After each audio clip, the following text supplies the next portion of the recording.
A Simple Inquiry by Ernest Hemingway. Outside, the snow was higher than the window.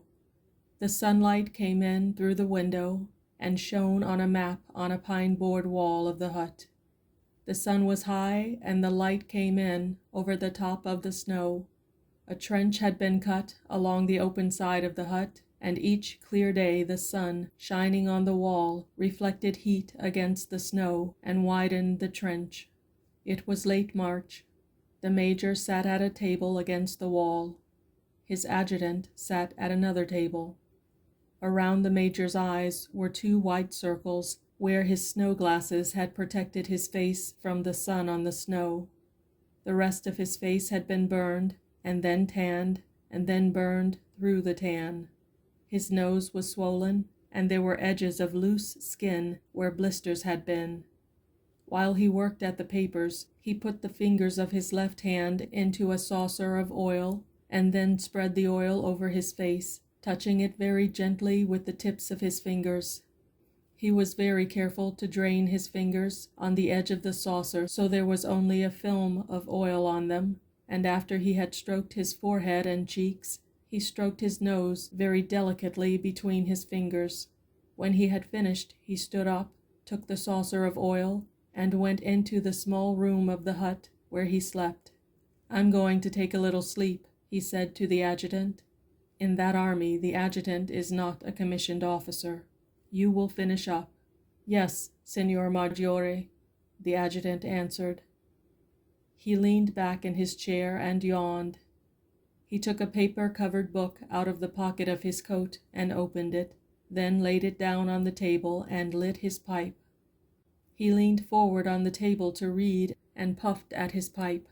Then he closed the book and put it back in his pocket. He had too much paperwork to get through. He could not enjoy reading until it was done. Outside, the sun went behind a mountain, and there was no more light on the wall of the hut. A soldier came in and put some pine branches, chopped into irregular lengths, into the stove. "Be soft, Pinin," the adjutant said to him. "The major is sleeping." Pinin was the major's orderly. He was a dark-faced boy, and he fixed the stove, putting the pine wood in carefully, shut the door, and went into the back of the hut again. The adjutant went on with his papers. "Tonani," the major called. "Signor Maggiore, send Pinin in to me." "Pinin!" the adjutant called.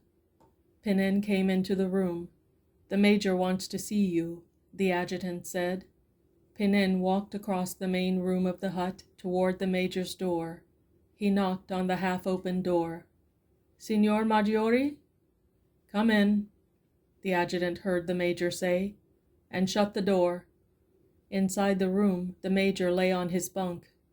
Pinin stood beside the bunk. The major lay with his head on the rucksack that he had stuffed with spare clothing to make a pillow. His long, burned, oiled face looked at Pinin. His hands lay on the blankets. "You are 19?" he asked.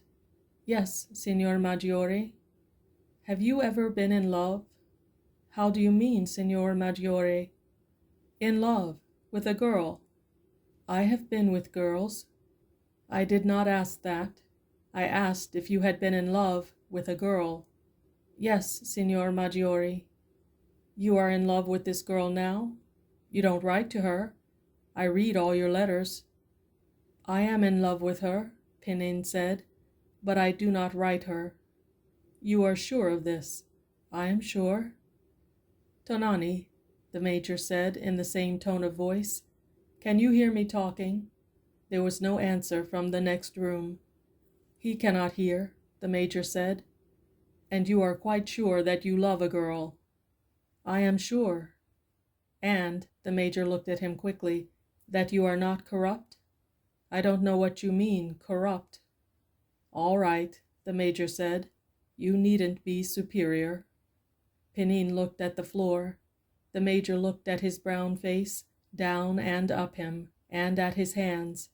Then he went on, not smiling. "And you don't really want," the major paused. Pinin looked at the floor. "That your great desire isn't really, Penine looked at the floor. The Major leaned his head back on the rucksack and smiled. He was really relieved. Life in the army was too complicated. "You're a good boy," he said. "You're a good boy, Penine, but don't be superior, and be careful someone else doesn't come along and take you." Penine stood still beside the bunk. "Don't be afraid," the Major said. His hands were folded on the blankets. "I won't touch you. You can go back to your platoon if you like, but you had better stay on as my servant.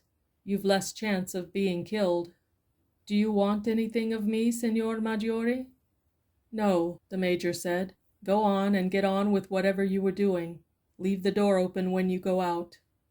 Penine went out, leaving the door open. The adjutant looked up at him as he walked awkwardly across the room and out the door. Penine was flushed and moved differently than he had moved when he brought in the wood for the fire. The adjutant looked after him and smiled. Penine came in with more wood for the stove. The Major, lying on his bunk, looking at his cloth-covered helmet and his snow glasses that hung from a nail on the wall, heard him walk across the floor. "The little devil," he thought. "I wonder if he lied to me." End of A Simple Inquiry by Ernest Hemingway.